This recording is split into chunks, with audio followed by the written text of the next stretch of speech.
Hey guys, welcome to the Upperbox Podcast, episode number 6.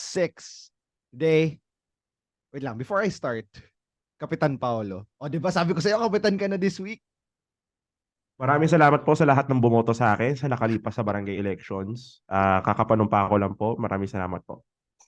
So, welcome to the Upperbox Podcast, episode 6. Medyo masaya ako ngayon. At si Kapitan Paolo rin, masaya din siya ngayon. Alam niyo ba kung bakit? Ano? Manalo ba? Oh my We'll God. get into that. So, tune in. If you haven't seen the Oh, news, if you haven't been watching live, tune in. But before we start, I just want to ah, say thank you very much to the wonderful listeners who recognized us earlier sa game versus JRU. We didn't expect that, no? We were just standing sa labas ng main entrance after the game. Tapos parang, uy, upper box kayo, di ba? Parang, kala ko pala paalisin tayo eh. Kasi yun nga nakatambay na tayo. eh. Sir, But, bawal po dyan, sir.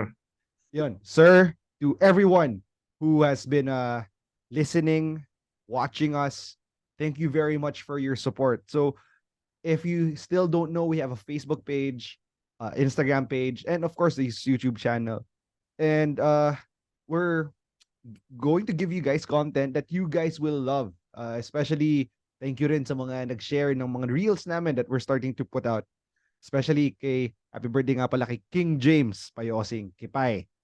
Also, I want to say thank you to TKB, Tunay Kang Bedista, for having us share our content on the page and to put that out na marami pang bidista ang makakinig ng mga thoughts at saloobin namin tungkol sa Red Lions. Also, again, sa Facebook page nga pala, happy 100 followers, bro. Ang masaya ka na ba? Yes, so a month and a half in, we're at more than 100 followers. Thank you for everyone who tuned in, tsaka sa mga nag-comment sa previous episodes namin. Thank you very much. So tonight, may mga pag-uusapan tayo, Kapitan Pao. At Yes. again, magiging medyo bias uli tayo for this episode. Hindi na natin natututukan yung ibang games. We've just been watching the Red Lions go play kasi medyo tough na. So, since, we gotta support the Red Lions. We gotta support the Red team. So, this week, rundown muna, CSB versus San Beda. Panalo tayo. Then this morning, JRU versus San Beda sa Pasarel. Hindi pala NCAA, pinanood natin kanina, Pasarel Oh, nga pare pala. pasarel yun. Oo, By the way, I will be conducting an anti 9:30 a.m. agenda on this show. Gusto ko lang i-announce yun officially na para hindi na ako sabihan na bias. Hindi, bias talaga ako. Ayoko ng ganun kaagang laro. bakit It should masaya be, naman eh? it's Saturday morning.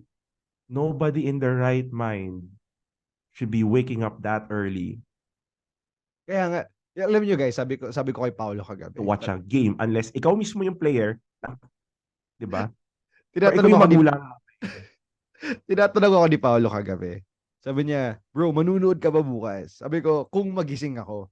I woke up this morning around 8 o'clock in the morning. Tapos tad ako ng miss call si Paolo. Para lang, ayain ako manood. Pero Oo. all good naman. Nakapagpanood naman tayo. Sakto ako dumating ng 9:30 tip off. So, are you ready? Are you ready to break this down? Ayan, si Kapitan Yes, Paolo. yes. Very much so. All right, let's go. Okay, JRU, let's start with the game today kasi medyo fresh pa. JRU, ito initial thoughts ko ha. Let me know if tama ang thoughts mo. They had the same curse we had nung kalaban natin yung Mapua. Their shots weren't going in. Okay? Yes. Pero, here's my take on it. Although yung free throws, they're not going in, I really felt that they were very nervous. They were parang nasobrahan sa kape. They were nervous eh. Tapos, nagbe-breakdown sila. Alam mo yung, they're well coached, but not as well coached like San Beda. Kasi like, the infamous play, ang tawag na nga natin is the full court reverse play by Coach Yuri, no? Na akala dito na pa si Yuki eh, no? Naka breakaway. Tapos ang daming marami din talagang hindi maayos na play sa JRU. I was reviewing it earlier. Nakakatawa kasi there was this one instance na sobrang sama nung play. Parang nakuha sa camera na galit yung coach nila. Oo, eto, to piggyback on what you were saying, um, what I noticed with JRU was they were playing stiff. Um, and the best example of that was AJ Miranda. AJ Miranda was nowhere to be found for freaking 3 quarters. He Mm. only had what? 1 out of 3 attempts na pumasok. Mm. Or 2 out of 3. Basta ganun. Sobrang non-factor niya throughout this whole game. Mm. And he wasn't getting his touches. Siguro, maybe because a lot other players were getting more touches because they were getting mas maswerte sila, and I get that. But kailangan pa rin nila ang isang player katulad ni AJ Miranda because AJ brings a lot of scoring for the JRU. Yes. And in fact, he holds the record as holding the highest game points in a single game for this season, which is Mm. 31 points. So, if he doesn't score, it's gonna be really hard for JRU to really produce. Going back to JRU as a whole, I just felt that they didn't really get into their rhythm Mm. offensively. I think a lot that has a lot to do with one, San Beda taking advantage of the mismatches. Yes. I felt that San Beda really did a great job defensively and offensively with their bigs. Mm. Um, Lalo na pag nandyan yung combo ng ano or whatever iteration between the three of Viser, um, Yukien, and Jomel. Mm. But ganon? Well, that lineup gives you a lot of versatility, no? Actually. Jomel actually can play the 5 kasi he's still 6'6". In this league, he can play the 5. And he's very athletic. So pwede mo siya ilagay sa 5 kung gugustuhin mo. But yun nga, to really maximize him, it's better to play him at the 4. But that it gives you that option of playing him on the 5. Mm. Um, they can close out better. They're quicker off the ball. They're quicker. They're better. I feel that they're better on ball defenders than Dami and Clifford. With all due respect, but yeah, we really took advantage of one of JRU's biggest weakness, which was their bigs. Medyo mababaw yung bigs nila, mababaw yung big depth nila. Mm. Outside of Giab and Arenal, medyo hirap sila. Yes. Oo. And eto napansin mo ba? A lot of the shots that GRU ended up getting or taking were contested shots. Yeah. The defense of San Beda was so good today. Yes. And they really slowed down the game of GRU. GRU loves transition offense. Mm. Pero Which hindi is our nakakata... weakness, di ba? Oo, Weakness weakness natin natin ng yun. transition eh. Hina natin yun. Least, as said sa broadcast kanina, we are the least transition dependent team in the league.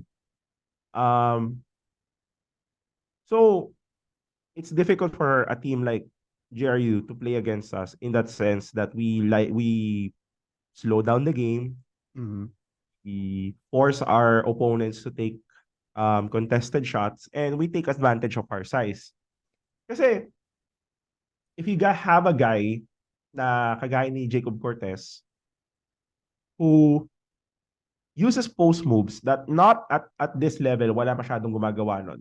Mm. Nagwardya na nagpo-post move. Wala masyadong gumagawa nun. He takes advantage of that and it gives you scoring. And eto, another thing on Jacob. Pansin mo, on this game and later we'll get to the Benilde game, hindi pilit yung opensa ni Jacob. Yes. Yes. Hindi pilit. Like, sasabihin ko nga eh, he was the decoy here because the San Beda bench the other players were stepping up. Yes. They were stepping up and at a rate na hindi ako makapaniwala because when the season started, sabi ko, I kept on hammering, Jacob, Jacob, Jacob. Siya ang magiging ano natin. Biglang pumutok si Puno. Biglang, okay, we have another good man in the team. Tapos, yung medyo na check na silang dalawa, bigla si Andrada naman, he's stepping up. Tapos pare ngayon, I think we're at the pinnacle. No? We have a Gonzalez, we have a Payosing, of course, na talagang nag-step up na, oh my God, ang lalim ng bench ng San Beda. These Yeah, are superstar players. And I have to give props to the coaching staff for that. I think they saw the adjustments they needed to do based on the Mapua game. Mm. Payosing, mas focus siya on contributing as an energy guy, as a guy with scoring, rebounding, defending his man, instead of carrying the ball. Hindi na siya ball handler masyado.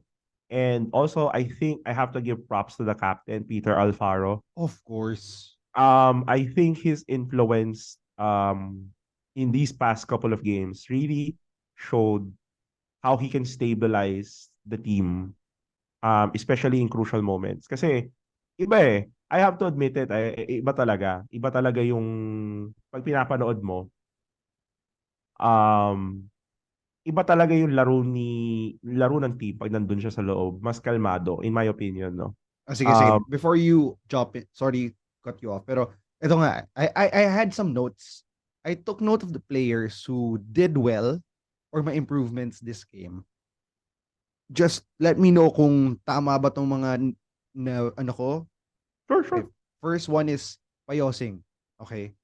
Best player of the game. Tapos, I was really excited talaga, pare. Ginawa ko siya ng reel kanina. Hindi lang dahil birthday niya. Pero kasi talaga, he really showed up. So, he stepped up at naging decoy si Cortez. No? Chine-check, JRU was trying to really check Cortez. Pero, yun nga eh. If they check Cortez, pero may outlet ka naman na Payosing. Pucha pare. This is what we've been waiting for the longest time. Someone who could take up the ban whatever of the King Lion, di ba? So, Well, okay ka kay Payosing doon. Yeah, I mean, James has really showed up in the last couple of games. Even with the Benilde game. The thing with James kasi, he's using his athleticism in not just in attacking the basket, but also in both defending and rebounding, which is crucial. If you look at the whole team, wala kasi tayo third option on scoring, honestly. As I've been telling you about Jamel naman, you can't expect him to score 11 points, 15 points, or whatever consistently kasi that's not his role. Yes. James's role could be that, na mag-score ng mga 11 points, 10 points, be an option to not just kung malasi, kung hindi pwede si Yuken, kung close out si Yuken, or medyo minamala si Jacob, or medyo madikit yung depensa kay Jacob, you can go to Payosing. Yes. And kumbaga, if Payosing comes in and really does this role well, it would really help the scoring of San Beda, which was yun yung hirap tayo in the losses we had. We were very reliant on one player. One player nung wala si Yuken, two players nung bumalik si Yuken. Yes. Tama. And hindi iikot yung bola. Hindi umiikot yung bola. Ngayon, more people are getting involved. Our bigs are getting more involved in the scoring. So, yun yung maganda dito sa ano na to, sa with the situation. So, going back to James. Yeah, I love what he's doing, and I'm the interesting thing about James and Puno are that they are rookies and gagaling pa yan. Yes. Mind you, Jomel is still 21. He just turned 21. He just turned 21, so there's a chance he can still grow. Imagine a 6'8" Jomel Puno. Wait, is 6'8" ba si Payosing? 6'6" si Payosing. Ay, si Puno. Oh, Jumel. Si, kaya nga, Hmm. imagine mo nga, pag si Puno, lumaki Ah, pa. growing as in like, Oo. tatangka. Oh, yeah, dude. Kasi pwede pa eh. He just turned 21. Pwede pa yan. Pwede pa, may chance pa yan lumaki. So let's see. Yeah. Um, Sige. but yeah, Ito, I'm going to Puno na next. okay. Pare, grabe yung hustle niya ngayon. Iba talaga. You know what I noticed about Jamel, and I think this is an influence of Coach Norman Black. Pumoposte. Oo. Um, which is good kasi, alam mo, if he uses his length and his height and his jumping ability, tas may post moves pa siya, ang hilap niyang palpalan, pare. Yeah. Although napalpalan siya kanina. Pero, ito sasabihin ko. Sabi niya sa post interview kanina, 6'5". He's 6'5". He really wanted to be a point guard like Melo Ball yata.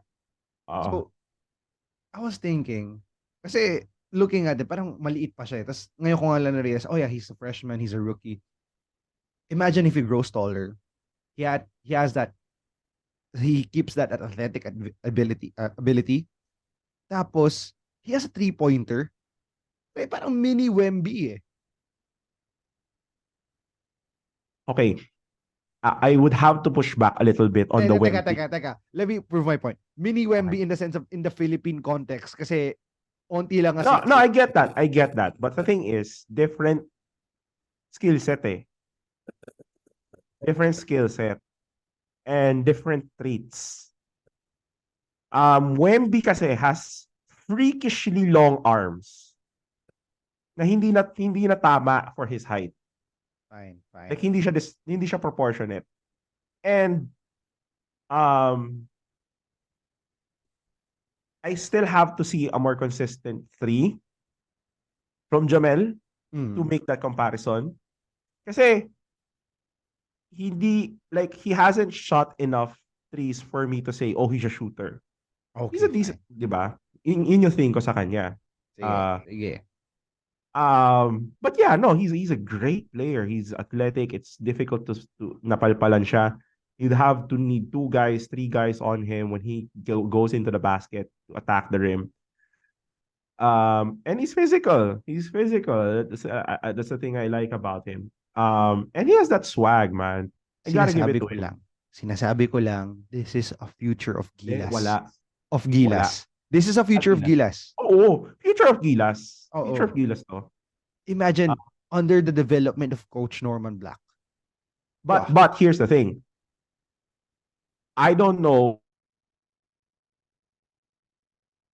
if he had, well, maybe we'll get an opportunity to know one day if we ever get to talk to him about his passport situation. So if you recall the Hagop rule. So I don't know Parang if si Davon I don't know if he had a Philippine passport before before he turning turned 15. 16. Yeah. 16. 16. Okay. Oo. So I don't know if that happened. Mm. Maybe he could get an exemption like Newsom na makapaglaro siya even though he didn't get his passport before he turned 16 when he played college basketball sa Pilipinas, or he's been playing it for a while. So college and then pros. Okay. So yun, baka. We tingnan natin. I don't know his situation with his passport. So let's see. But a good potential nonetheless. Good potential. No, I mean, he has sky's the limit. Yeah, dude. Sky's the limit for that kid, man. It's all about how much he works on his game in the coming off season when he does. But this is great. This is a great experience for him.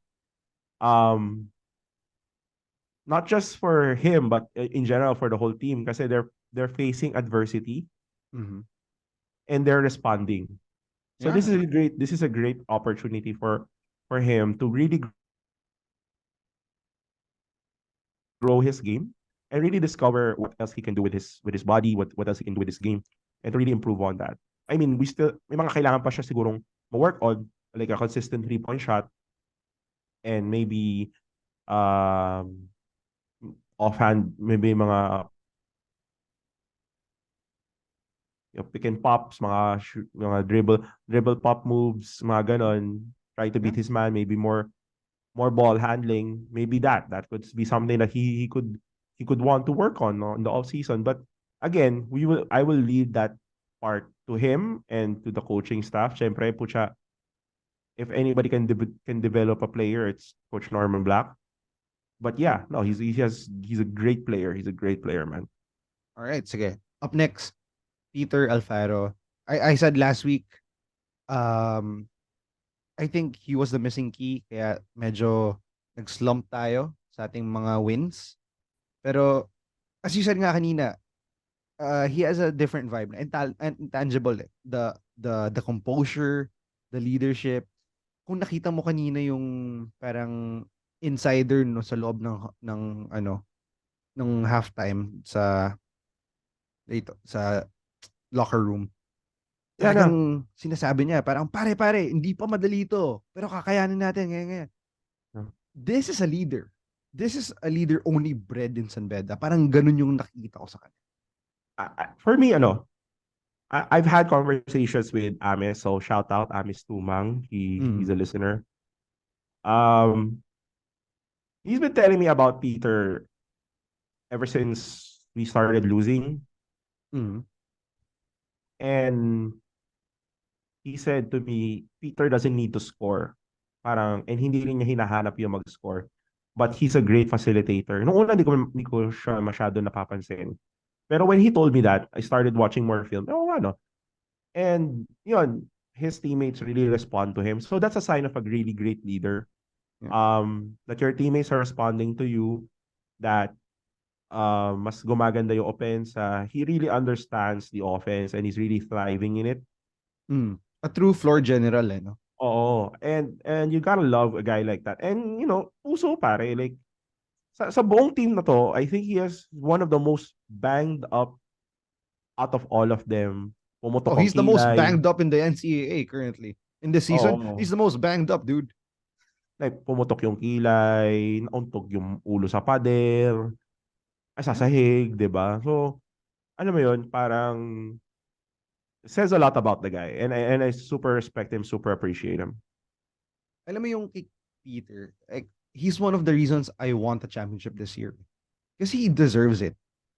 Di ba? Like, No, he reminds me of an old school San Beda player, exactly. honestly.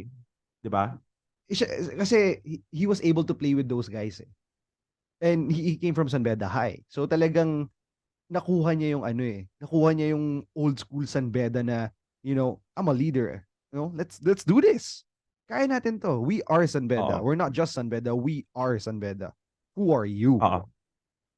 Right? So yun, those are my thoughts about Peter. He's a great asset. And naramdaman talaga natin yung difference between the times na naglalaro siya and hindi. And I think the coaching staff kind of saw that.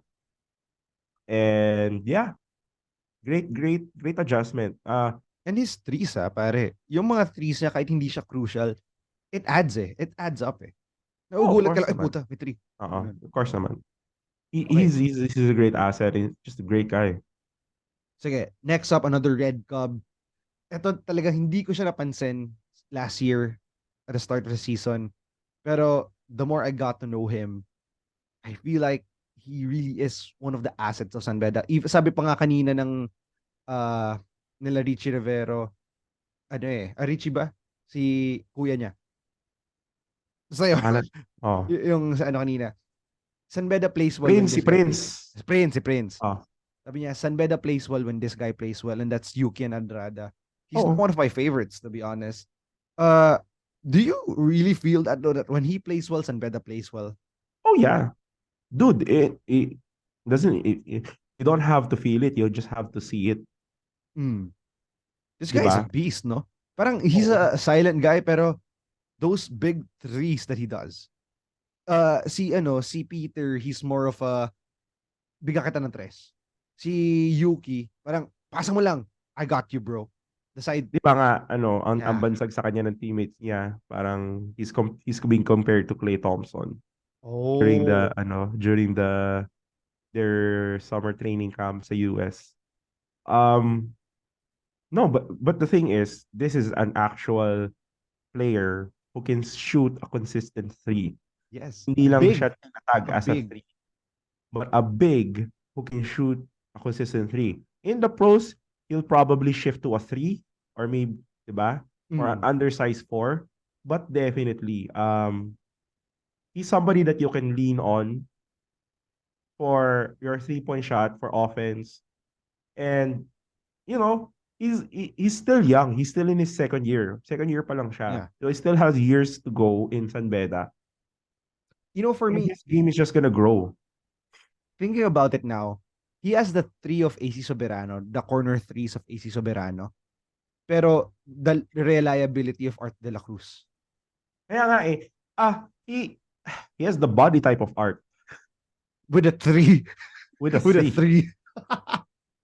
Yeah, The dude. thing about AC and not to put anything on AC, kung sa reliability ng tres, mas reliable ang tres sa college Oh. ni Yukin. Yeah, and Parang, pero mas alam mo yun, reliable yung tres niya. I remember that season sabi ni Coach Boyd Fernandez, si Arth de la Cruz daw yung parang libero niya na when he needs a shot, he goes to Arth. Not to Baser, but to Arth. Tapos ganun yung nararamdaman ko kay Yuki. Na parang he's my go-to guy if I'm having trouble. Pero I'm not going to drive to the basket. I'm gonna shoot threes for you. I'm gonna rain down on San Juan Arena. Oo. And ang hirap mong bantayan yun as a big. Kasi if you're gonna guard him with a guard, it's gonna be too small Parang para bulldozer bantayan pag siya. tinamaan. Ang laki kaya ng katawan na ito. Oo. Pag ano naman, pag malaki ka, pag big man ka yung babantay sa kanya sa perimeter, ano yun? Lalabas yung big man mo. So it Mm. creates options for people to cut, 'di ba? Yeah. To cut inside the basket, pasa, 'di ba? Scores. And that's how a lot of these players score. That's how Jomel Puno scores. That's how Payosing scores. Kasi napipilitan lumabas yung bigs nila eh. Mm. Kasi dahil kay Yukin. Yeah. So, ayun, he's a matchup problem. Honestly, he's a matchup problem, and it's gonna be very interesting who I see. Well, we're gonna be talking about that later, but it's gonna be a very interesting who I see will have to guard both Yukin and Jacob at the same time. I think Umali is on ano. Umali will be on Yuki. If they put Amali in, kakain si Payosi saka si Puno. Ako sa bagay, no? Kakain sila. They're gonna eat. Okay, hindi score masyado si Yukin, pero yung dalawa. You got boys who can drive inside the paint, rebound Oo. inside the paint. Oo. That's Kakainin true. ka, 'di ba? Pipisu-pisuhin ka nila. Yeah. Okay. So that's why it's a matchup problem. Well, And that's true. shout out to Yukin, no. Naabutan ko pa kasi naglalaro yung kuya niya si Yuchen sa Lasal. Mm-hmm. I was an Ateneo fan at that time and I hated playing against his brother. Why? Kasi yung kuya naman niya is lanky as hell and can block shots like it was nobody's business. Tas More on ayun. defensive ang kuya niya. Oo, more of the defensive player. Um may post moves naman saka may mid-range shot pero walang tres si Yutien. Si Yukien may tres. Alam mo kung bakit? Bakit? Siguro nung bata sila, parang kuya niya, oh di sige, bata ka naman eh. Depensahan lang kita, depensahan lang kita. So na-develop niya yung trust niya. Hindi. Hindi. Gago. Ano? Sa akin, ang napansin ko dyan, same sinabi ni Prince do sa basketball evolves. Di ba? Yeah, that's true. That's true. Ngayon, very big na ang magkaroon ka ng big man na may 3. So, thank you Nikola Jokic for that. So, medyo nai-introduce na yung Euro basketball sa Pilipinas din because of that. Kasi, yeah, we have bigs now that can score from 3. Hindi na siya foreign concept. Mm-hmm. So, yeah, I mean, has a long way to go, which is scary kasi ang dami pa niya pwede magawa with this game. That's true. I mean, But, he said it himself do sa interview niya. He needs to work on his on-ball defense, di ba? mhm. So, I mean, he has the tools for it. Yeah. Okay, sige, I'll jump off naman to to Hopia, Viser, and Nigel. They didn't get a lot of playing minutes during today's game. Pero kay Hopia, kanina, I think his first play, sinabi ko sa'yo, when he rebounded and he shot the shot, I looked at you, bro, nakikinig to sa podcast natin. Dalawang kamay na. Dalawang kamay na. Well, shout out. Siguro kung may nakikinig na coaching staff here. Thank you. Pero nagulat kami kanina, di pa ako. Kasi Baka palang mukha namin baka kung wala mukha nakikinig ako. namin. Na nakikinig kayo. The first kasi, that was the first rebound ni Hopia, ni Clifford.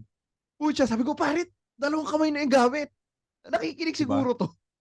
Hindi. Actually, alam mo, nakita ko siya sa replay ng Benilde game. Sabi ko, yung Benilde game pa lang pala, medyo nagsisimula na siya mag-rebound with two hands. Sabi ko, katuwa naman. Kagaling. Okay, ito naman, Mr. Nigel, a big man and fast guy. Pero their connection earlier was top-notch. Third quarter, top-notch. Maganda yung passing. Yung nga, you were saying kay Jokic, kay Joker, hindi porket big man ka, you just have to rebound, take offensive rebounds, but you also got to give those quick passes, quick looks to the small guys driving. And their connection earlier, I was really impressed. So parang nakita niya si Nigel. Nigel, high flyer, bro. Freaking high flyer. Love this dude. What can you say about them? Kung sasabi ko lang, sobrang tuwa ako sa kababayan ko, no? Shoutout sa mga taga Batangas dyan. Nigel Gonzalez of Lipa City. Ano pronunciation sa Batanggenyo na Nigel? Di ba din sa Maynila, Nigel? Diba? Oh. Sa Batangas, Nigel. Si Nigel. Nigel. Oh. Pagkakagara, magabata ka. Pagkakagaling mo. Pero yun nga, the thing about Nigel is he has a lot of potential. And you can see that in his game. Siguro ngayon it's his rookie year. He's not trying to do too much. But there's a lot of potential. He has a lot of upper body strength. Mm-hmm. He has a lot of skills. Like you can see it naman in his game if you watch the games. You can see his capability of scoring. Yes. Diba, off the dribble shot, diba, yung saksak niya, he has a consistent three. So it's all there. It's all there. It just, he needs more time to mature. He needs more touches. But definitely, San Beda really got a good one. And people, lagi naman binabanggit sa broadcast, but I don't think people really understand like how good this kid was during his high school years. He really went up against a lot of these giant teams, like San Beda itself, the San Beda Red Cub High School program. He really went up and really gave them the business. Talaga magaling si Nigel. You just have to really work. You just really have to be patient with him and just let his game grow, let him mature. And yeah, I could really see him really being a big part of the San Beda teams in the coming future. Yeah. I don't, the thing with San Beda, the thing that I love about this team is puro tayo ng height and length in all positions. Yes. And speed. Don't forget the speed. Speed. Like malalaki tayo, mabibilis tayo, and malalakas tayo. Yeah. And we're also pretty good skill-wise. We have some weak spots definitely, but transition. Then eto. As I said, transition naman. It's an opportunistic thing, di ba? Pero this kasi from what we're seeing right now is a very pro style offense. This is Ateneo offense. This is an Ateneo offense. Just gotta be honest. This is No, this it's is San Beda na. Ano ba? no, but I'm just gotta be honest. I'm seeing Rabah Al Husseini out there. You know, it's just funny na San Beda and Ateneo are the ones looking for a Final Four spot. Di ba? Both Bro. teams. And we share the same coaches. We share the same people. We share the same backer.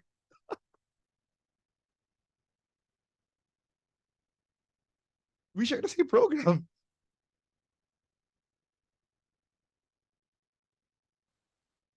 Bro, nawala ka.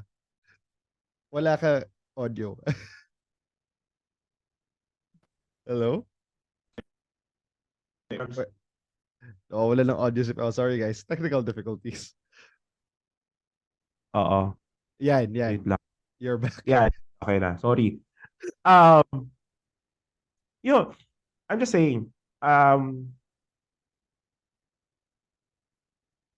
the situation of both teams, they're really fighting. And they're running similar offenses. But may difference din naman.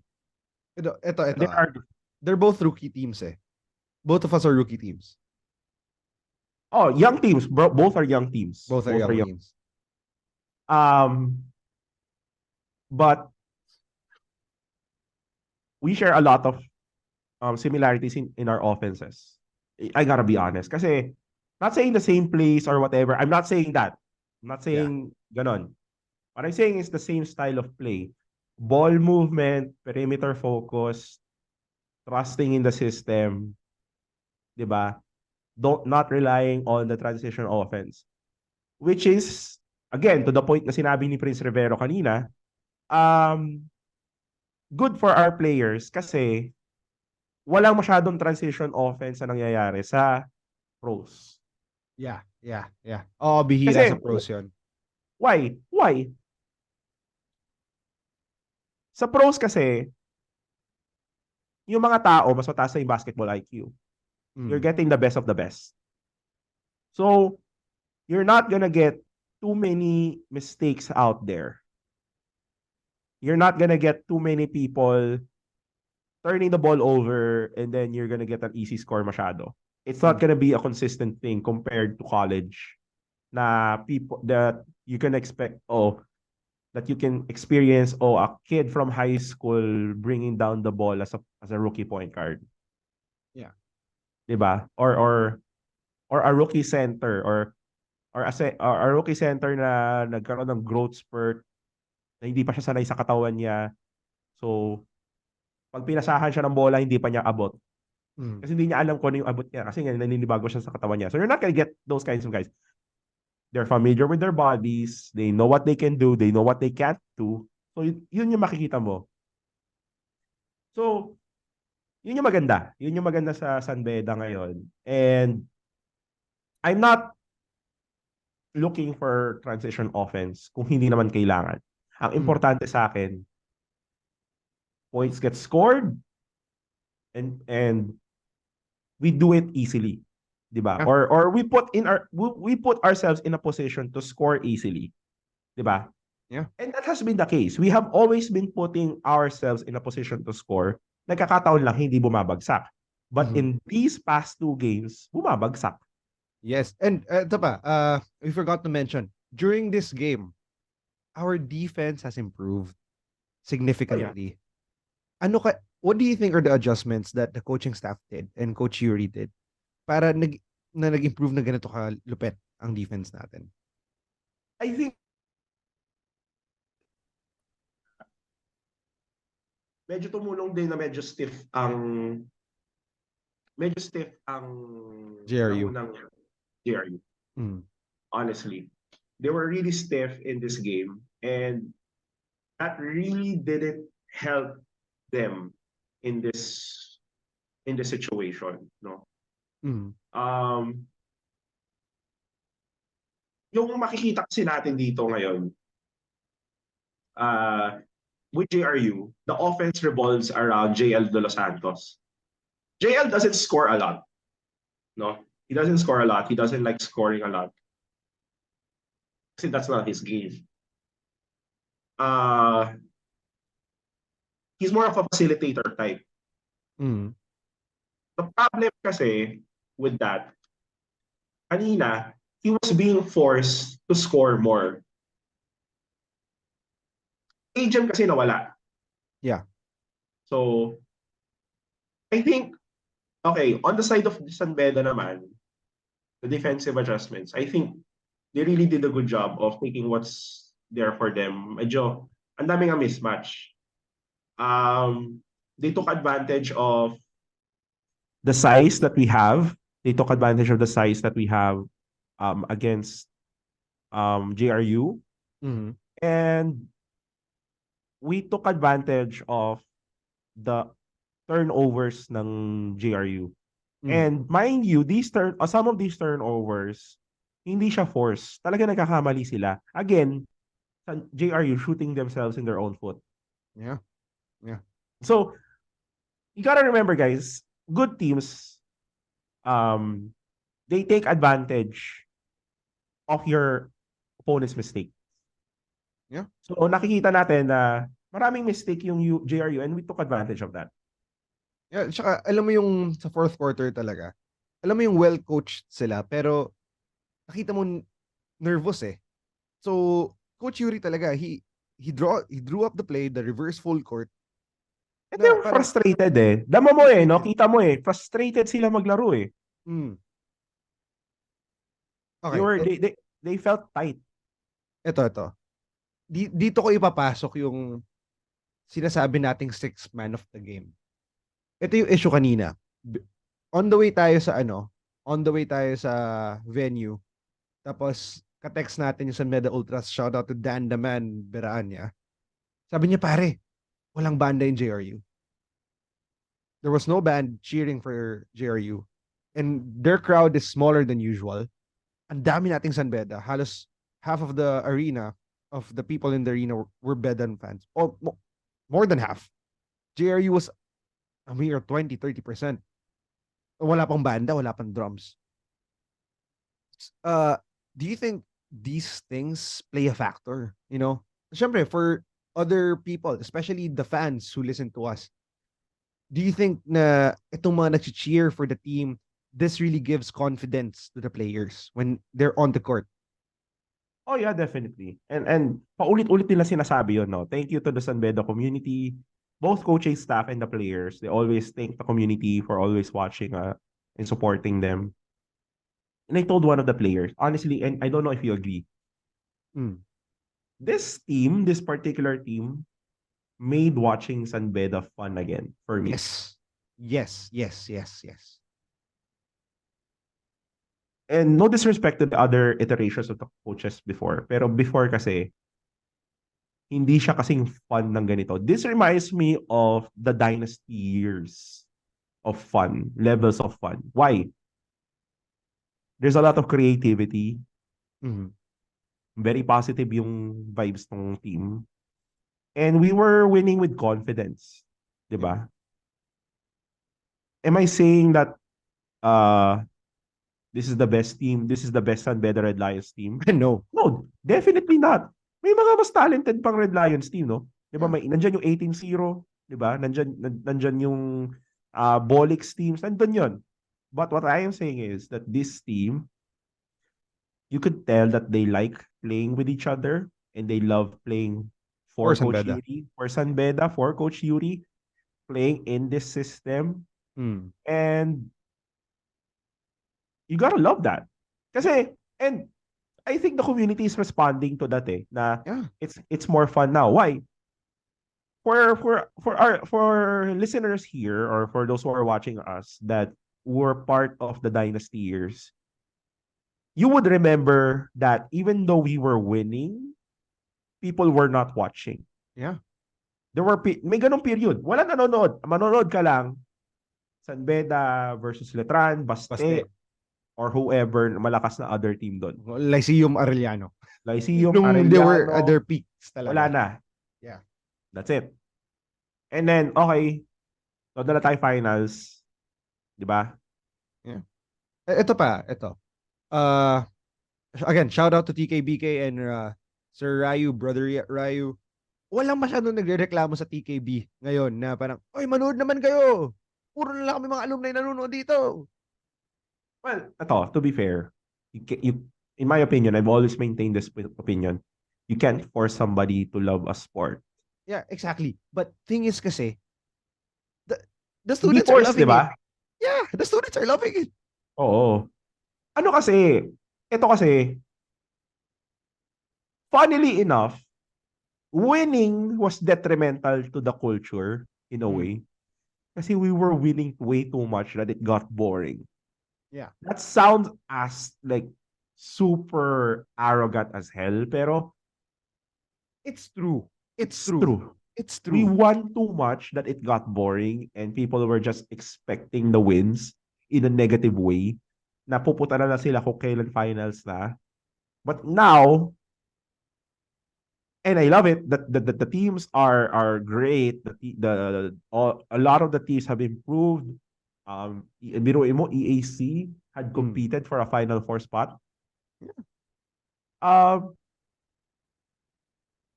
you gotta give it to that. And this team has really made it fun kasi they're really performing on a level that makes basketball fun.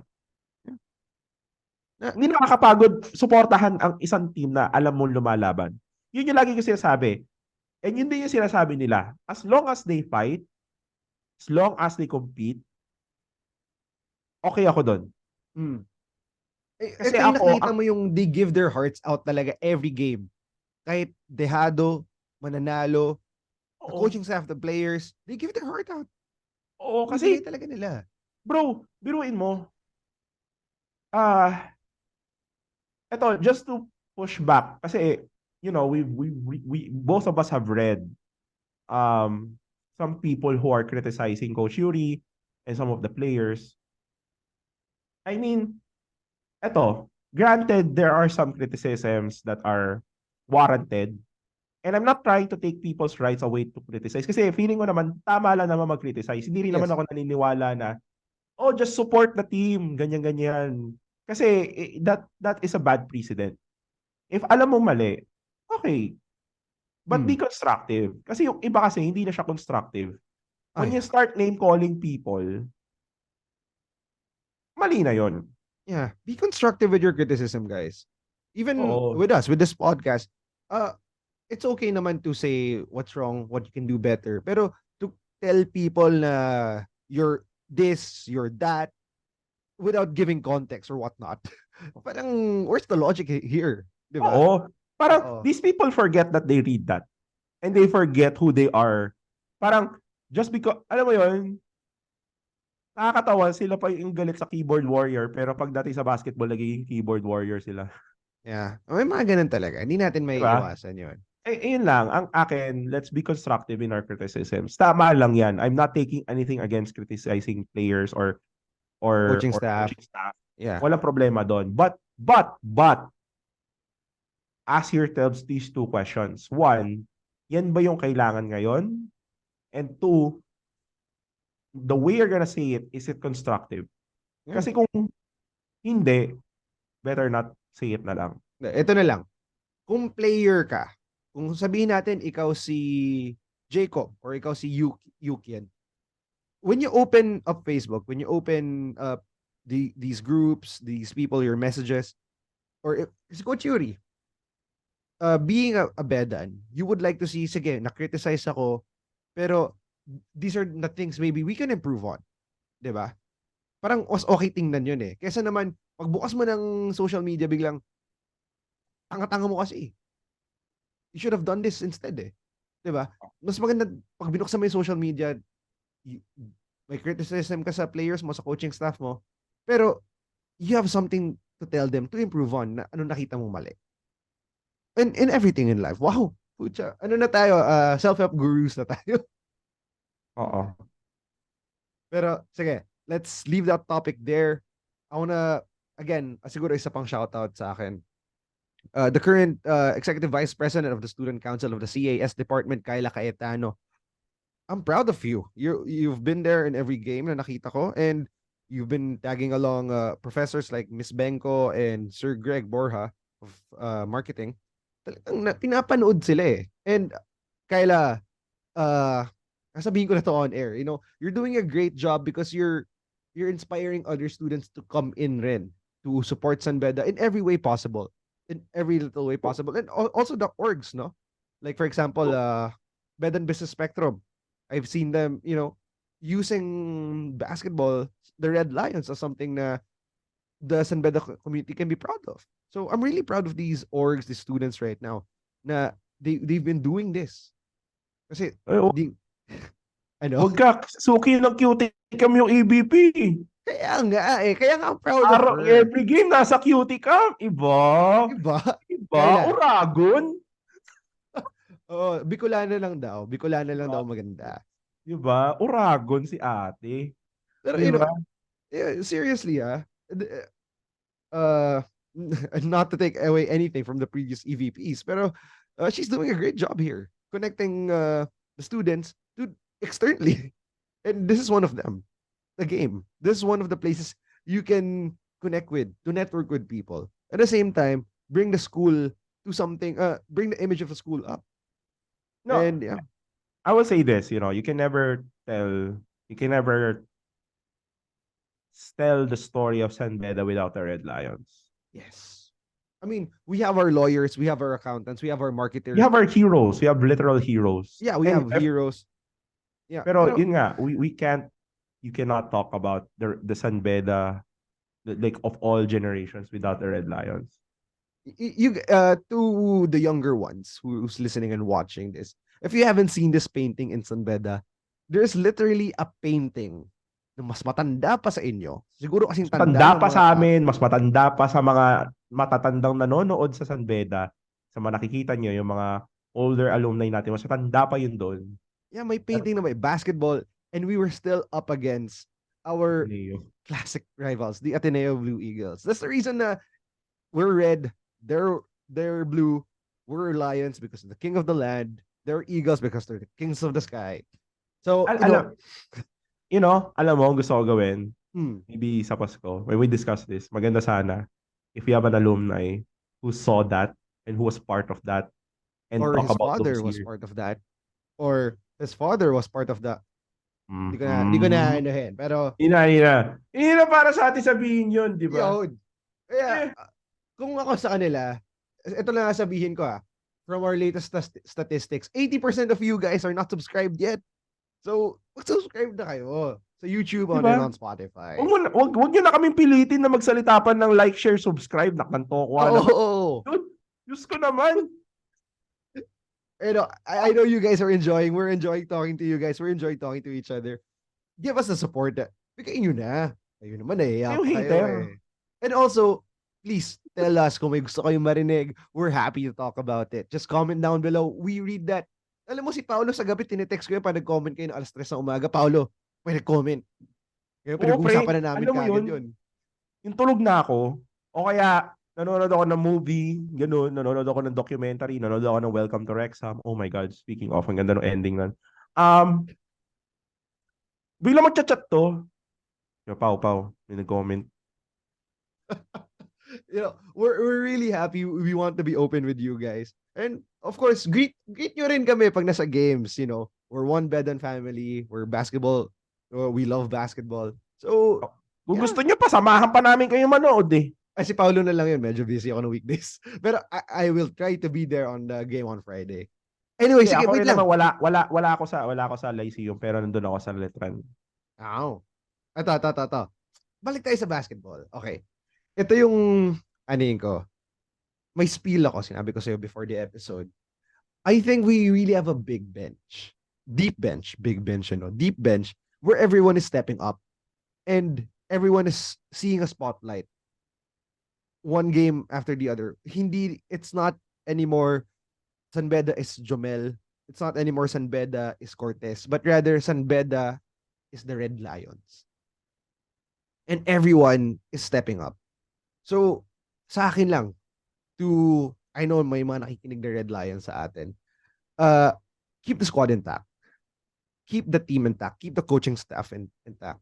I believe kasi we are a young team and marami pa tayong sa akin kasi kulang talaga yung maturity tapos yung familiarity with each other eh. We're already familiar pero it's not the same as before. you know why? Also the problem kasi. May problema din sa fans. Ako rin, aminado ako doon. We've tasted victory. Yeah. We've reached the mountaintop. Again and again for the past decade. Over the past almost 2 decades. And it has become an expectation na at times it is no longer realistic. Yeah. 'Di ba? So sa akin, let's keep our expectations realistic. 'Di ba? But I'm not saying ibaba niyo yung ibaba niyo yung expectations niyo. Ang akin lang, i-assess niyo. Realistic pa ba 'to? 'Di ba? I-expect ko ba tong taong 'to na completely walang turnover yung laro? Na completely walang mistake? 'Di ba? The question we should be asking is, what are the mistakes? 2, are these mistakes really affecting us? And 3, can we live with these mistakes or not? Kasi, yun lang naman yun eh. At the end of the day, what's important is that we win and how we win. Yeah. Diba? We have to maintain a certain degree of realism or being realistic sa mga expectations natin sa players natin. Kasi at the end of the day, these are students, these are players, these are people that do make mistakes, and also the coaches that they make mistakes. Sila mismo aamin sa ganun. Pero they make adjustments. And that's what you love about to see. That's what you love about Coach Yuri. Oh, and also, are you not surprised? Are you not surprised by how quick and how well they have bounced back? Yeah. After Mapua, ang daming ingay. Ang daming ingay. Is the season lost? Do we suck now? Is San Beda in his prop era? All of that. People were calling for people's jobs, di ba? Oh, this person should resign because he's yada, yada, yada, yada. Pero, what has this team done? And what has this team continued to do?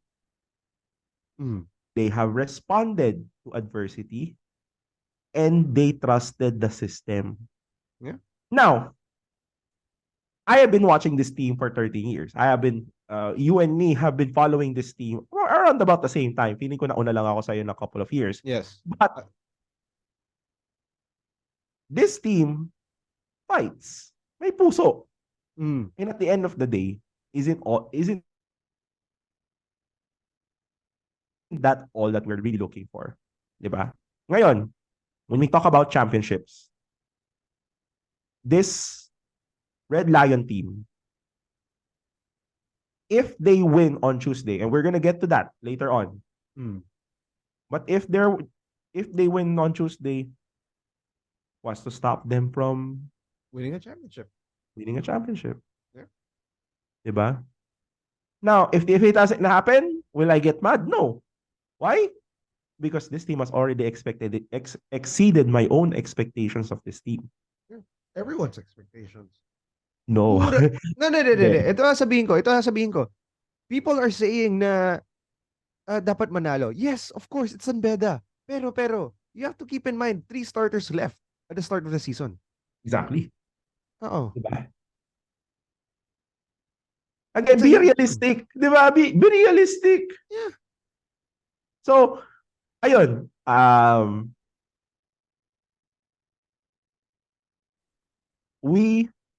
This is not to just defend Coach, no. Ang amin lang, be fair. Be realistic. Ngayon, kung may kung dapat i-criticize, edi go! Criticize nyo. Walang problema. Pero nakikinig naman kasi si Coach at he makes adjustments. Pero, nakikinig si Coach at he makes adjustments. Oo. He's not the type na, sino ba kayo? Coach ba kayo? Ay, ako masusunod. No. He listens to the community. But even if he did that, he has the right to do that. But just as long as he's winning and he's done that, he's responded to the criticisms with dubs. Pare, to the Clarion's call, like a true Bedan. An old friend of mine always told me this. Shout out to JD Blas. Winning cures everything.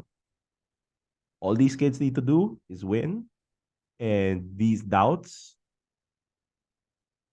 mawawala yan. Kung di man totally mawala, at least they will die down. Yeah. Diba?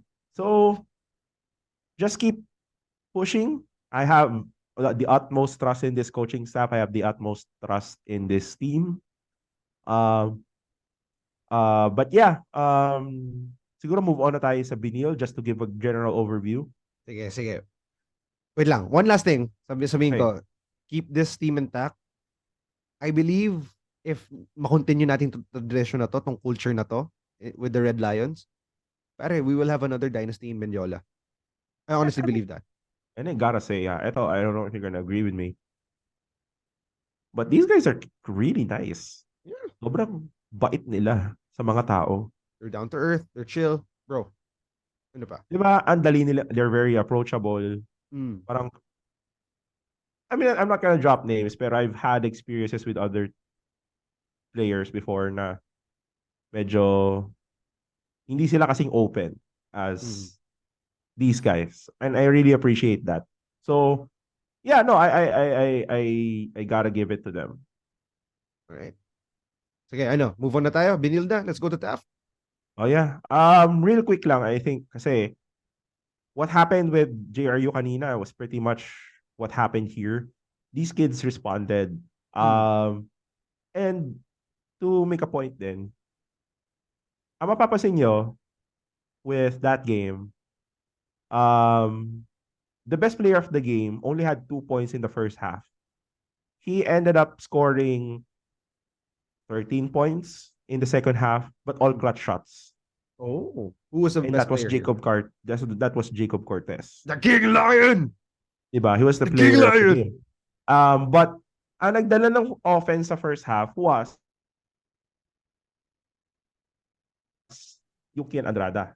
So again, they were hitting open shots. They're finding the open man. And ang maganda kay Jacob din, again, at that game, nawala nga yung pilit yung opensa. He's letting this game come to him. He doesn't force shots anymore. But he knows when to take charge ba. But yun nga, this team has really made strong adjustments from that game. Hindi sila nararattled sa mga big shot attempts nila Oxon, and they really made a great defensive stand at the end of that game, no. Just really an overall great game. They responded well even to the physicality of the game. It was pretty physical. Oo, tsaka medyo bastos yung mga ginagawa. May clip tayong nakita na may nahubaran na sapatos na Bedista, sinipa pa. Palayo sa kanya, yung sapatos niya. Yeah, they were playing mind games, bro. They were playing mind games. Yeah. I gotta say this. Benilde gets to get away from parang they can get away with a lot of things. Yeah. And JRU can't get away with anything. Pansin mo, because of what Amores happened with John Amores. That's my theory. That's my theory. That's a good theory. Though. Okay. Am I saying that JRU is not a physical team? Heck, they're one of the most physical teams in the league. So they're a physical team. Yeah. They're really tough. Yung mga star player niya naglaro sa MPBL yan. Diyos ko, mga kalaban nila doon, sino Mark Yee. Diyos ko, masahe. Pero, am I saying that they deserve the tags they're getting? No, I don't. Pero yun nga napapansin ko sa team nila ng Benilde, they love trying to play mind games. They love na pikunin yung mga kalaban nila. The thing that I loved about this San Beda team is they responded to that. They were mentally tough. You would remember, hindi pa nagsisimula yung podcast na to during the first round, early part of the first round. Medyo naging issue Parang what I felt was they were getting carried away by the calls. They were getting carried away by what other team. Very emotional team. Yes. Pero nag-lock in sila. They locked in and they really did well in the first round. Nandun pa rin. the mental toughness was still there. Um, and they just kept responding and responding. Again, ano mga nagpakita doon? Sino? Payosing, nagpakita. Uno, nagpakita. 'Di ba? Um, this is a great situation for San Beda. Medyo they're waking up at the right time as sinabi nga ni Prince Rivero kanina. Again, I keep quoting him pero I agree with a lot of things that he said. They're really waking up at the right time and they really kind of figured it out here. Yeah. Now, it's all about maintaining and being ready for the next game, which is Lyceum. So, siguro, in preparation for Lyceum, siguro, ano ba? Pag-usapan na ba natin Lyceum Wait or... lang, wait lang. So, ito, let's go back to Benilde lang, before people forget. Baka kasi nakalimutan nila, hindi na fresh sa utak nila. At the start of the second quarter, pare, we went up against Benilde 29-9. 29 to a single digit of Benilde. That was in the first round. No. First round No, ba? that was in the first round. Tight game yung second round. Shit, mali yung review ko. You watched the wrong game, mother. I had it playing here. Oh shit, okay. Sige. Continue. Mali ang aking na research. Sige, go. Tataka ako. Pero tama naman yung sinabi mo na sinipa nga talaga ni Makoy Marcos yung sapatos ni... Sino ba? Si Payosing ba yun? Oo. Yeah. No, replay ko kasi dito during the episode para medyo fresh sa utak ko yung Benilde game eh. Pero pucha, first round pala yung ko. Okay, that was the first round. This was a tight round. game. This was a more tight game. Okay. Pero yeah, ang ganda nun nilaron to. Ang ganda nun nilaron to. Oo nga, no. Sorry. Napindot ko yung streamed 1 month ago. Not yung 3 days ago. Yeah, that should have been a big red flag for you, buddy. Okay, go. So, yun. Man, I gotta shout out to my guy, AJ Royo. Oh, yeah, this dude. I forgot to love mention that him kanina. He rained down some trees earlier. Yeah, no, I love our guards. I love our bench guards. Sina AJ Royo and Eman Tagre. They're fast. They're active. They're physical. Oh, it is a tight game. Sorry. Second Hindi mo quarter, talaga 1918, lamang pa na Benilde sa atin. Diba? My bad, guys. Itong host nyo, hindi nagpa-fact check eh. Host niya nagkakalat ng fake news, to. Okay, anyway, okay. Going back to Benilde. Go. Ayun, yeah, no, he really did. I felt a lot of our guards really provided a little bit of support, and I love that. Pero we kind of discussed this earlier today. Like, you can only stop Mig Zokson and Will Gozum for so long, diba? Yeah. But I think we really did a good job of defending Will. Mm-hmm. So, ayun, yung supporting cast ang medyo hindi nagpakita para sa Benilde, in my opinion. Pero, grabe yung kahukom ng Benilde. Gotta give it to that guy. Magaling yung kahukom. Hindi takot. And yun nga, turns out he's a Bedan. So, shout out to you, brother. Sorry, pagdugong Bedista talaga. Best basketball program in the country, high school program. Sorry. Anyway. Yabang nung alam mo nag-champion. Akala mo nag-Red Cups tayo eh. Kaya nga eh. Ano mo, teammate ka talaga namin kasi sila JB Casio eh. Sorry, ako eh. Obi Montessori Bears. Pero nag-varsity ako sa OB. Okay, so... Ako rin naman. Shout out Stony Southville Knights. Knights ka pala. Trader. Oo pare, di ba? Knight to Lion. Buti na lang. Anyway. But yeah. Yun yung sa akin. Just an overall great game for us. It was a statement win for us. Kasi we really needed that. We really needed that game. Mm. And yung maganda kasi doon is at the time, lahat ng games natin are against people na nasa taas natin, and beating them can really affect our chances of going into the Final Four. Diba? So, actually, with the win today and the win against Benilde, if we win on Tuesday. well, we're gonna talk about it later, pero it really sets up a scenario or a path for us to get to the number 2 spot. It's not gonna be easy, but the fact that from where we were to where we are now, Yeah. not bad, man. Not bad. Gotta give it to these boys. Again, not bad. Ito yung sinasabi namin kanina, no? I was expecting na mapanalo natin tong mga games na to, lahat tong second round because we've grown so much after the first round eh.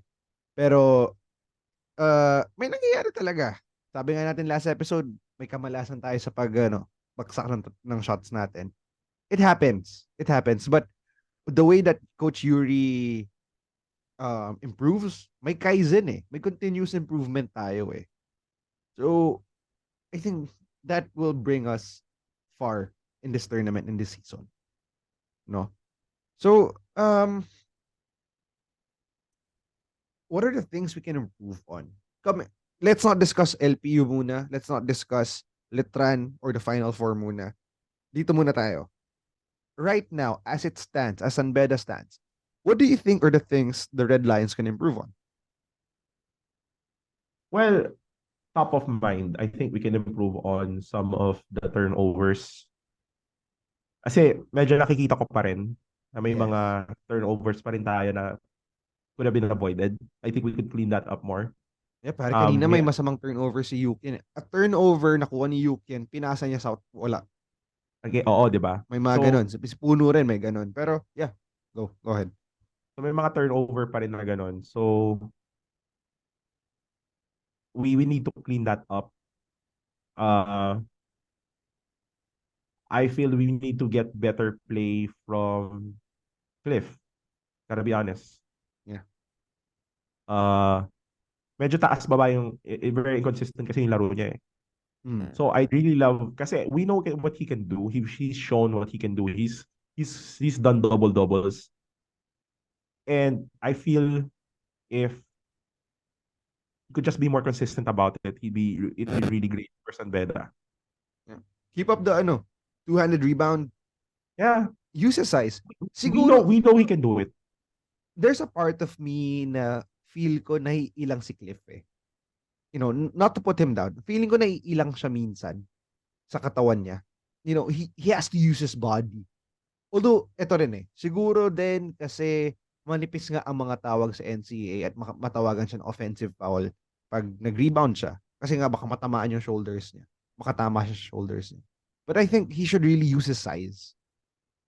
What do you? Yeah, but yun nga eh.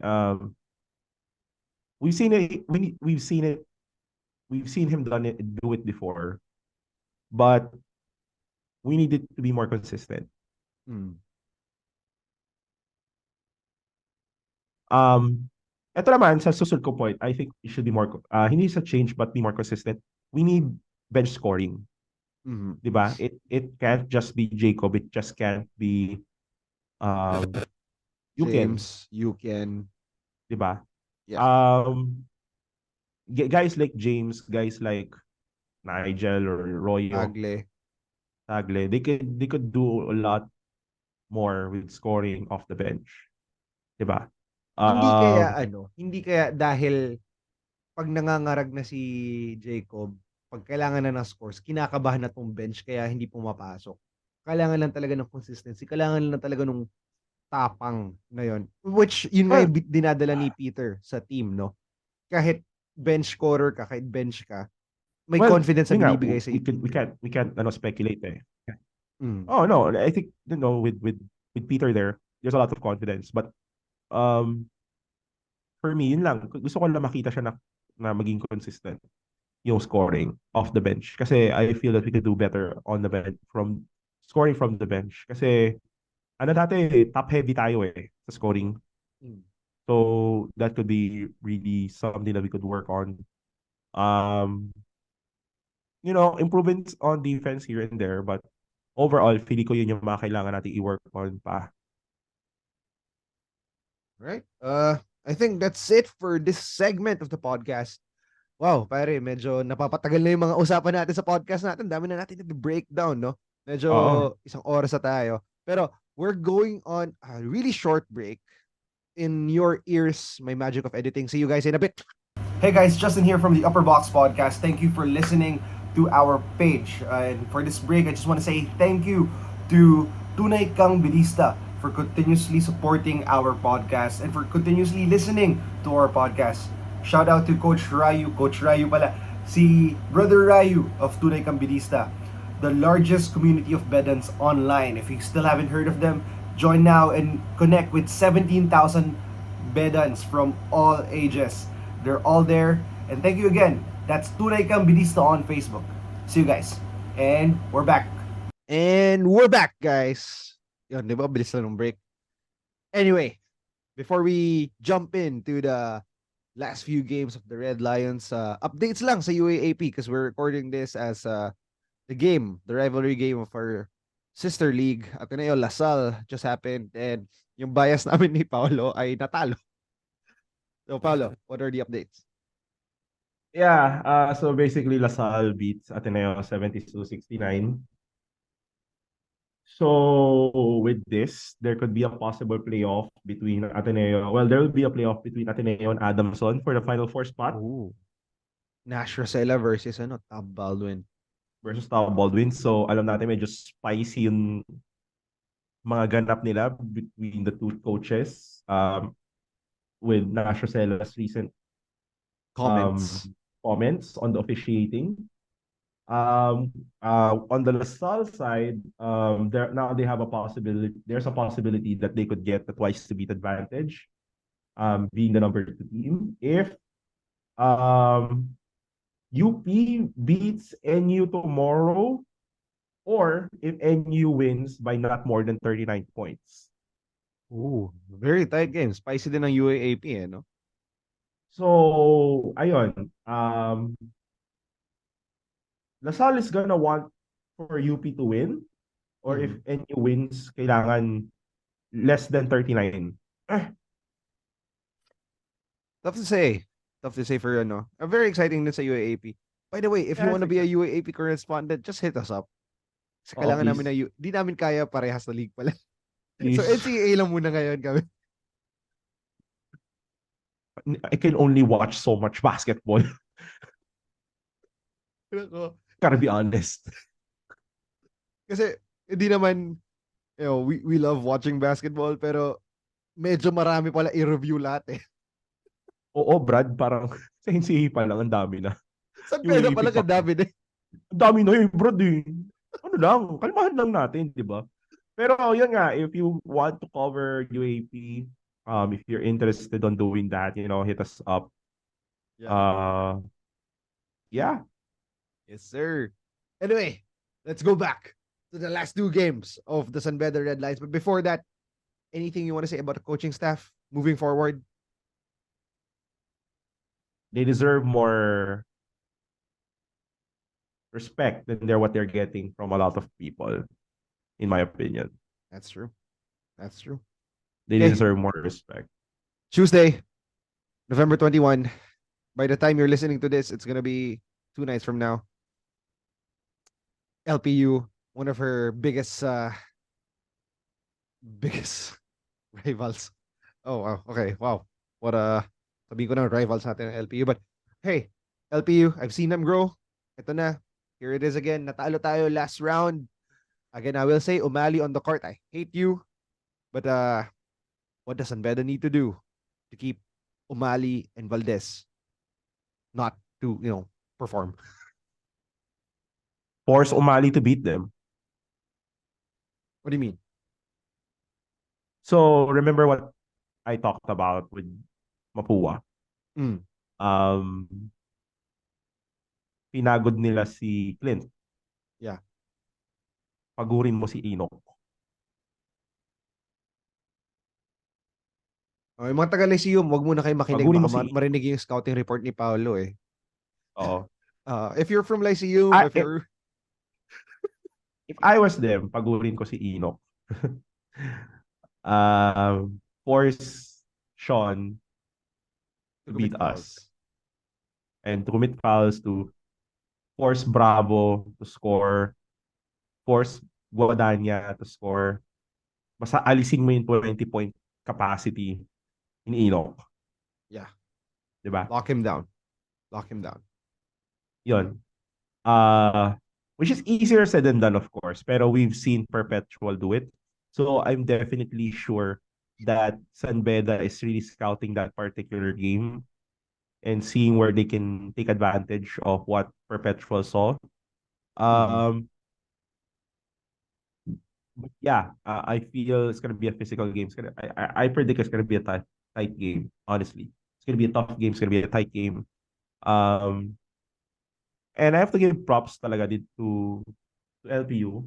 Yeah. They've been really consistent with their program. They really been supportive of their program. Shout out to the Laurels. And yeah, they're almost they're there almost every other game. Parang Yeah. lagi sila nandun. The Laurels. So I think this will be the yeah, for those who don't know, toughest the match. Laurel family owns LPU. Yeah. I think Huh? this will be one of the if not the toughest match of San Beda. Like, But you remember, no? Last time that these teams faced each other was a tight game up until the end. yes, yes. Diba?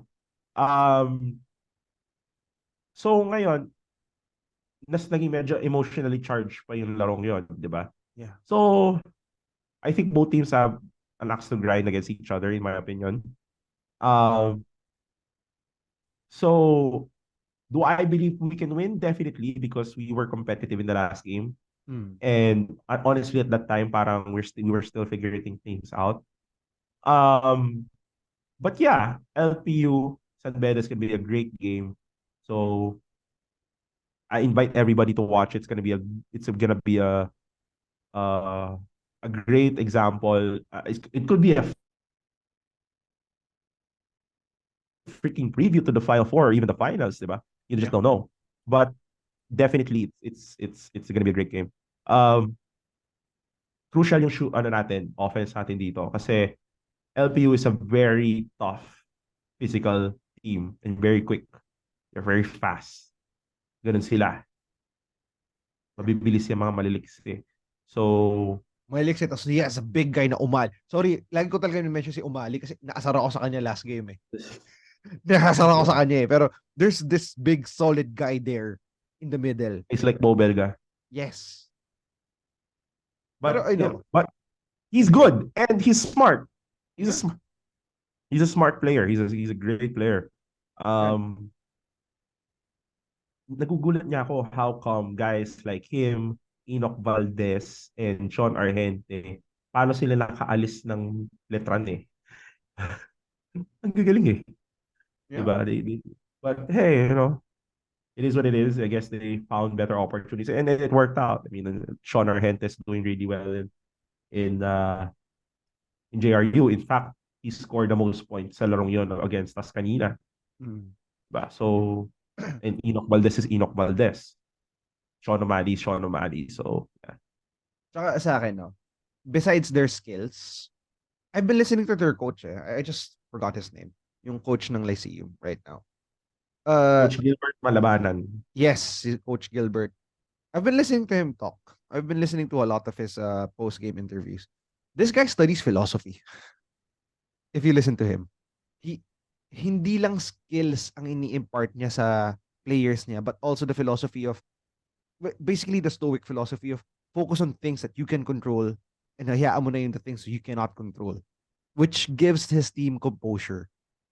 That mindset plus skill will win you games talaga. So, sa akin lang, for the Red Lions who are listening to this, keep your emotions in check. Kasi it's gonna be hard for you with a team like this eh. Very philosophical ang approach nila going into games. That's why they win games. That's why they don't get emotional as much, you know? And also, one final word for me, Dami, if you're gonna come into this game, please wag kayo mag-initan ng ulo ni Umali. Kasi kayong dalawa, kung kaya mo painitin yung ulo niya, go para he can draw fouls at mag-graduate siya. Pero ikaw, please yung ulo mo. Please, dami. I beg you. I beg you, brother. From one bed to another. Wow, I go. gotta touch the with a 10-foot pole. Uh, but yeah, it's gonna be a great game. It's gonna be a great game. I'm really excited about this game. Yeah, it's gonna be a great game between these teams. Um, and this is probably our biggest game. Well, it's funny, the past 3 games is like, and the past 4 games have been like, this is the biggest game of the season, and it keeps happening for the past 4 games. Every game is the biggest game of the season, and yeah, not to be fair, the Red Lions have treated each game as if it's the biggest game of the season. Yeah, So, um, tama lang. yeah, Tama lang. oh, and yeah, props. For Letran, I think we've pretty much covered LPU. For Oh. Letran, They will do their oh, best to beat us para di tayo makapasok sa Final Four. That's what I'm going yes, to say about Letran. yes, and that's gonna depend on what happens with the other teams and what happens with our game with LPU. Pero, yun, they'll try to ruin our chances, try to put a wrench in that, in our plans, a monkey wrench into our plans. But I feel that these are the type of games that's hard to scout kasi these are the type of games na uh Basta rivalry game. Basta rivalry mahirap game. eh. Pero I will say this, walang Kurt Rayson, he's injured. Oh, Actually, ang daming injured sa Letran. Letran. Ang daming injured. Nico Fajardo is injured. He had an ACL, I think. Uh, Ooh. Rayson is out for the season. I think he's getting therapy ata. So I forgot. I heard na kung ano yung injury niya. I just forgot what it was. But yeah.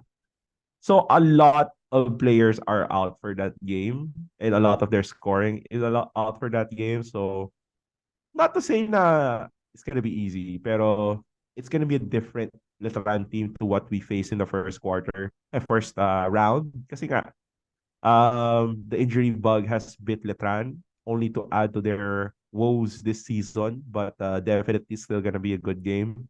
I mean, a San Beda Letran game is usually good. So, um, yeah, I hope a lot of people watch that game. And it could be a great opportunity for the team to really springboard. If things go well, it's going to be a really good opportunity for them to start their Final Four campaign. Pero ito. Yeah, in preparation for the Final Four campaign. Sa akin kasi, if we do beat Lyceum, and I believe we will, Letran has nothing to lose anymore.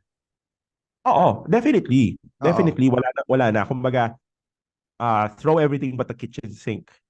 Yeah, I Diba? mean, they will hurt our players. If malaman natin na we're going to the Final Four, kung sure ball na tayong pupunta sa Final Four, or there's something about the Final Four na mangyayari, papasok ang San Beda sa Final Four, Letran will do their best to hurt our players. Definitely, In definitely. my mind, di ko lang alam kung papayagan ni Coach Renzi yon, him being a Bedan as well. Pero itong mga Trabaho yan, taga-Letran na to, Danny. At the end of the day, trabaho yan. So, he's gonna do what's best for his job. So, and I'm not gonna hate him kasi trabaho yan. So, he's gonna do what he can to win games. And I'm not gonna get mad at him for no, that. sa akin, he will do his best to win games. Okay, Oh, nandun ako eh. Pero yung sa akin, yung mga players niya, pride na yung pinag-uusapan eh.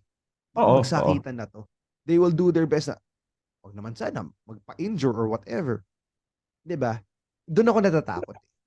Well, let's see. Hopefully, hindi mangyari sa ganun. Pero, let's see.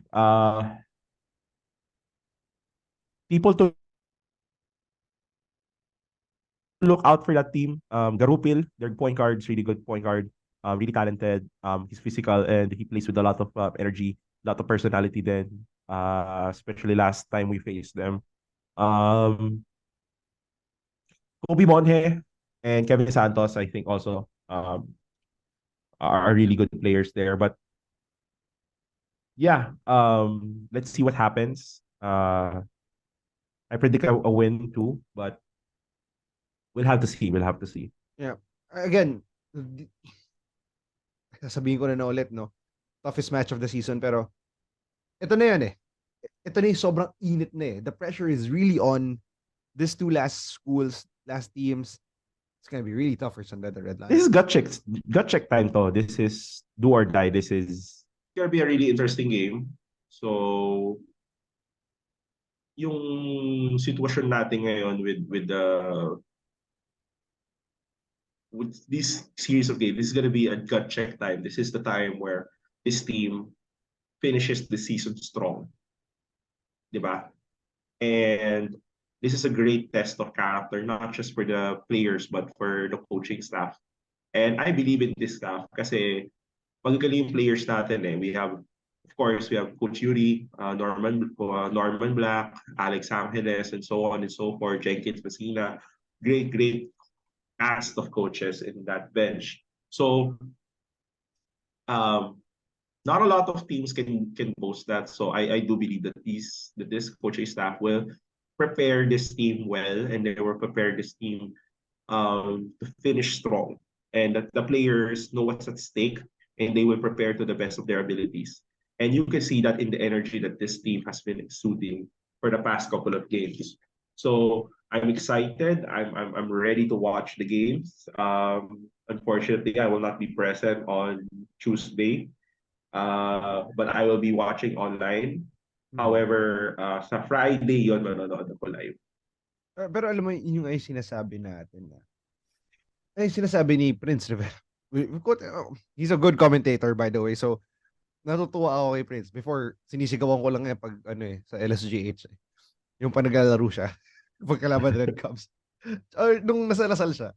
Pero ang nasabihin ko, tama naman yung sinabi niya. You have Coach Norman Black. You have Coach Boyd Fernandez. You have Coach Jenkins. You have Coach Andre. You got Coach Yuri. You got all these coaches. And they're not just good coaches because they draw up good plays, but they have the experience of winning championships.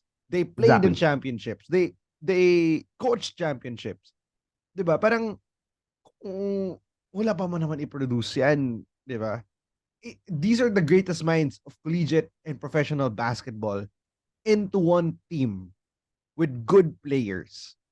Although young players, this is such a good pool na minsan lang natin makita sa college ball. And siguro yun lang din nagpa-excite sa akin dito sa current San Beda team. Kakaiba din yung coach, kakaiba yung players. There's a lot of potential. There's a lot of potential, bro. We'll get into the team that's going to be at season 100. But and season 99 is still ongoing, of course. Yun naman talaga dapat yung focus natin. But with this team right now that we have, that's mostly made up of young people, young players, imagine pa how it's gonna look like after they mature more, they get better, plus the addition of a lot of our new recruits who are serving residency currently. Oh, and by the way, for those who are interested to see our team B tomorrow, they will be having a game against today against Adamson at 12 o'clock for the Pinoy Liga Cup. It's gonna happen at Enderon. I believe there's like a entrance fee of like 100 pesos. But it's gonna be a team B of Adamson versus the team B of San Beda. So if you're interested, while we wait for the Lyceum game, if you're not doing anything on Sunday, bring down your family and watch a game and see what's up with San Beda's new recruits. Yeah. Sige bro. Saan natin makapanood tong replay na to? Kasi malamang late na napakinggan ng audience natin to, tapos na yung game. Where can they find this game? Is it they can find live? it. Yes, they stream it live on YouTube, and they also stream it live on, I think, their Facebook page. But yeah, I suggest the YouTube page instead. Anong liga ulit? Pinoy Liga Cup. Yon. So, yon.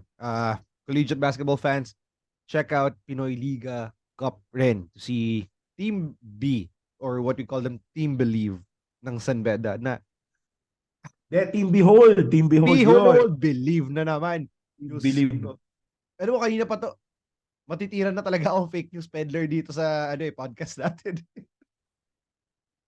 Kaya tayo natatalo eh. Pero, what I can say is they're really exciting. How Paolo tells me about them, no? Parang, ito na ba yung second coming nung ng mga Davon Potts at Bolick? Well, let's see. I mean, you have to see it for yourself.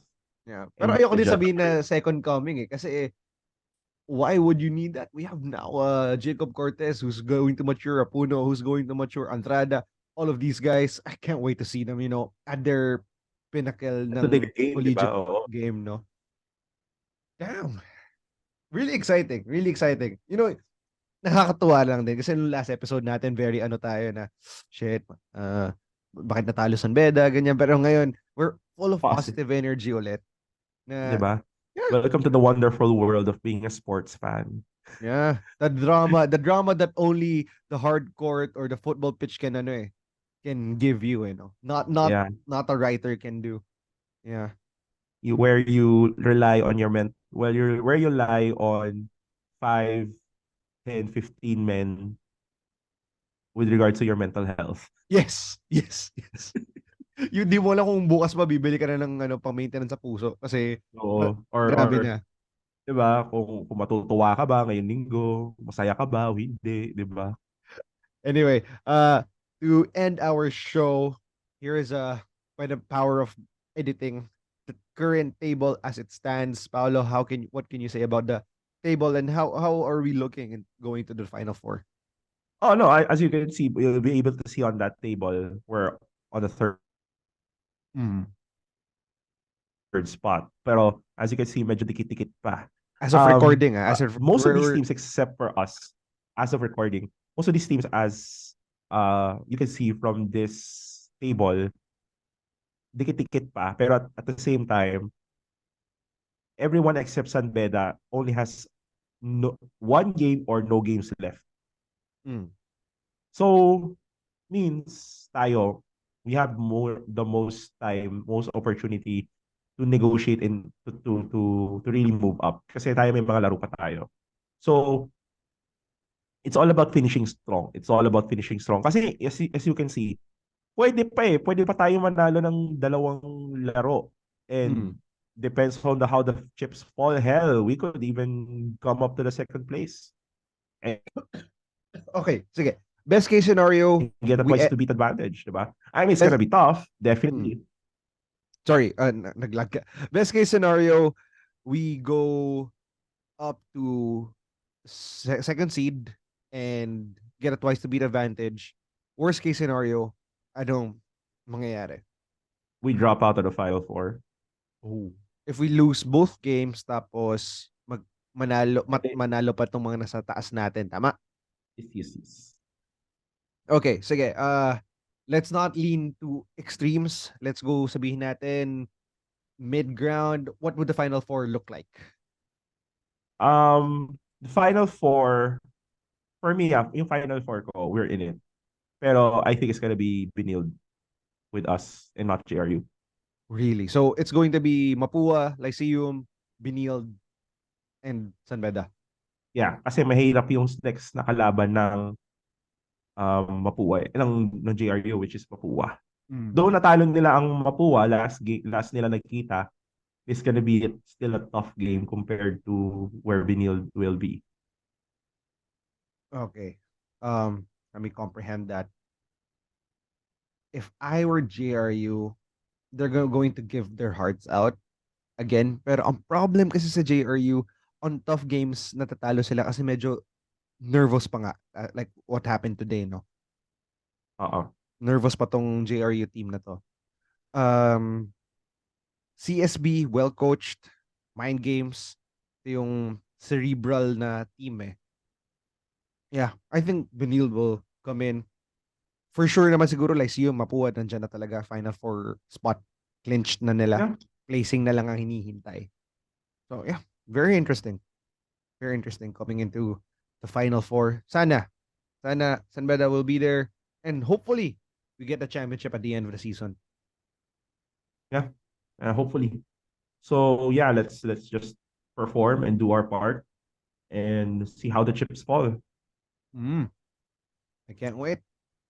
So Anyway, I yeah, think that's I guess enough that's it. time. Medyo, Yeah, feeling ko, di ko pa nakikita yung orasan, pero feeling ko ito na yung pinakamatagal nating episode so yeah, far. feeling ko rin. But there was a lot to talk about. But yeah, by this time next week, it's either we're talking about next season or the Final Four. Sana naman Final Four. Final Four, no? Anyway, before we end, guys, again, thank you very much. Our last episode was our best performing episode. Sana ito rin, supportahan nyo rin. Share it to your friends, share it to your groups. Uh, we have a lot to talk about. Thank you for all the ones who commented sa mga videos namin. And of course, sa mga nakinig din sa Spotify. And please, if you have any questions, if you want us to talk about anything, please don't be afraid to message us on our social media platforms. That's Instagram, the Upperbox.podcast, and on Facebook, the Upperbox Podcast. So, guys, we're really thankful for everyone who's listening. Thank you for everybody, especially also to the San Beda Ultras. By the way, wala bro, on Tuesday, it's going to be Philip Pascals versus Indonesia as well. Very tough game for the Philippines. We were there nga pala nung versus Vietnam. We supported the Ascals ng Vietnam. Talo rin, buti na lang panalo ngayon ang teams natin. So, Paolo, any last words before we end this episode? No, just thank you for all everybody who's been supporting the team, and thank you for everyone that's been supporting us. Yes. We never thought that we'd be growing this much in such a short time, but we're really thankful to everyone who's been very supportive of us, and we're excited to see where it goes, and we're excited for this season and what is in store for us. But basta yeah, dude, love it. Thanks for all the love, and keep tuned in sa mga iba pa naming contest. Me and Danny have been talking about other possible things that we could be doing. But yeah, let's go. Let's go. Go San Beda, fight 3 times. 3 Anyway, times. 3 times. Woo! Tapos biglang roll the drums. Bye. Bye.